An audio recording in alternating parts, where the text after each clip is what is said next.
কুষ্টিয়ার কুমারখালীতে ইটভাটার নৈশ প্রহরীর মাথায় আগ্নেয়াস্ত্র ঠেকিয়ে এবং পরে হাত ও পা বেঁধে প্রায় ১৬ লাখ টাকা মূল্যের একটি ট্র্যাক্টরের ইঞ্জিনের অংশ ও ১২,০০০ টাকা মূল্যের একটি ব্যাটারি ডাকাতির ঘটনা ঘটেছে। এই ঘটনায় দুইজনকে গ্রেপ্তার করেছে পুলিশ।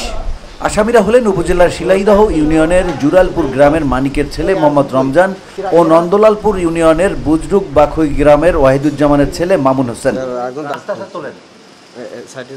পুলিশ ও স্থানীয় সূত্রে জানা গেছে ২৪ জুলাই রাত ২টার দিকে উপজেলার শিলাইদহ ইউনিয়নের খোরশেদপুর এসবিসি ইটভাটায় হানা দেয় ৮ থেকে ১০ জন ডাকাত। তাদের কারো হাতে আগ্নেয়াস্ত্র, কারো মুখ বাঁধা ছিল কাপড় দিয়ে। ডাকাতরা ভাটায় ঢুকে প্রথমে নৈশ প্রহরী লেন্টু শেখের মাথার দুই দিক থেকে দুইজন আগ্নেয়াস্ত্র ঠেকিয়ে মুঠোফোন ছিনিয়ে নেয়। এরপর কয়েকজন মিলে তার হাত পা বেঁধে মাঠের ভেতরে নিয়ে যায়। সেখানে নিয়ে তার পা বেঁধে মাটিতে শুইয়ে রেখে মুঠোফোনটি ইটের গাদায় রাখে এবং ইটভাটার একটি ট্রাক্টর গাড়ির ইঞ্জিন সহ মাথার অংশ এবং অন্য একটি ট্রাক্টরের ব্যাটারি খুলে নিয়ে দ্রুত চলে যায়।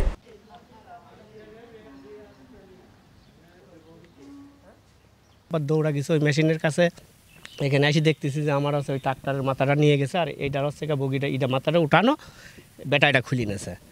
পরে ও বললাম যে তো কী অবস্থা, তো কোনে বাঁধেছিলি, কী করেছিলি, কেমনে কি? ও বলতেছে আমাকে ওই জায়গায় বাইজি থুইছিলি। ওনাতে আমরা ব্যবস্থা নিয়েছি, আমরা থানাতে হচ্ছে ইয়ে করছি। আর ওই যে গাড়িটা যে এখন ইয়ে করা হয়েছে, পাওয়া গেছে, থানাতে আছে। আমার একজন কাছে মারি দে, আরেকজন কাছে না মারার দরকার নেই। তারপর আরেকজন তখনই লাস্টে চলে যাওয়ার সময় আমার হাত বাঁধি ফেলা দিলি। হাত বাঁধার পরে একটু ওই পাশে নিয়ে যা আমার ওই পাও বেঁধে ফেললি। পাও বাঁধার পরে আমাকে ধাক্কা দিয়ে ফেলা দিলি। ফেলা দেওয়ার পরে মানে তখনই ওরা চলে গেল। চলে যাওয়ার পরে লাস্টে আর একজন আবার এই ধুমসিন মারতেন বাড়ায় আমাকে দেখিয়া সাও চলে গেল। তখন ধুমালে বৃষ্টি আসছে, পুরা বৃষ্টি আমার তখন গার পর। ওরা নিয়ে গেছে হচ্ছে আমার ওই বড় ট্রাক্টরের ইঞ্জিনের মাথা। আর জানা গেছে ঘটনায় ২৫ জুলাই ইটভাটার মালিক খন্দকার সাজ্জাদুল হক বাদী হয়ে অজ্ঞাত ৭-৮ জনকে আসামি করে মামলা করেছে। মামলায় সন্দেহজনকভাবে গত শনিবার দুপুরে নিজ বাড়ি থেকে প্রথমে রমজানকে গ্রেপ্তার করে পুলিশ। পরে তার স্বীকারোক্তিমূলক জবানবন্দিতে আরেক আসামি মামুনকে গ্রেপ্তার করে পুলিশ। এরপর তাদের দেওয়া তথ্য মতে ওই দিন রাতে পাবনা থেকে ডাকাতির মাল, ট্রাক্টর ইঞ্জিন ও ব্যাটারি জব্দ করেছে পুলিশ। তাদের স্বীকারোক্তি এবং তাদের দেখানো মতে এই যে ভাড়া থেকে যে এটা নিয়ে গেছিলো ট্রাক্টরটা, এই ট্রাক্টরটা আমরা পাবনা থেকে উদ্ধার করছি, ওখানে জব্দ তালিকা করছি, জব্দ তালিকা করে নিয়ে আসছি। এই মামলা সহিত আরও আমরা ৫ জনের নাম পাইছি, পাশাপাশি 2 জন পাইছে অজ্ঞাতনামা, 2-3 জন অজ্ঞাতনামা ছিল।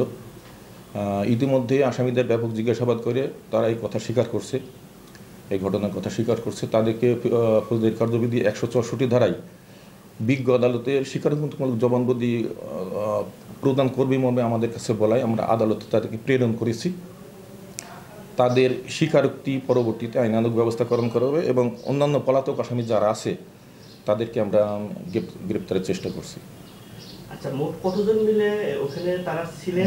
আরেকটা বিষয়, তাদের কাছে কোনো অস্ত্র ছিল কিনা? আচ্ছা, তাদের বক্তব্য অনুযায়ী আমরা যে 2 জন পাইছি তাদের বক্তব্য অনুযায়ী যে যারা ওই যে নৈশ প্রহরীর কথা বলছে যে তাদেরকে দূরে সরায় নিয়ে গেছিল, তাদের নাকি মুখ বাঁধা ছিল। তারা 2 জনই তাদেরকে চেনে না বলে, তাদেরকে চেনে কে Rana.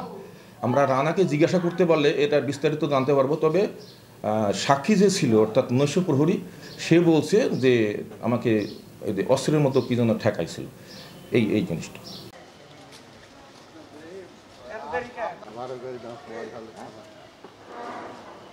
VOD Bangla news desk.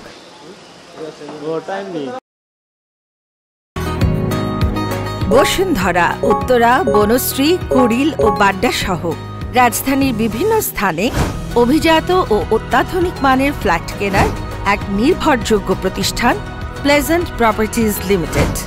তাই আপনার স্বপ্নের আবাসনের জন্য আজই যোগাযোগ করুন। Pleasant properties limited, where destiny matches eventually.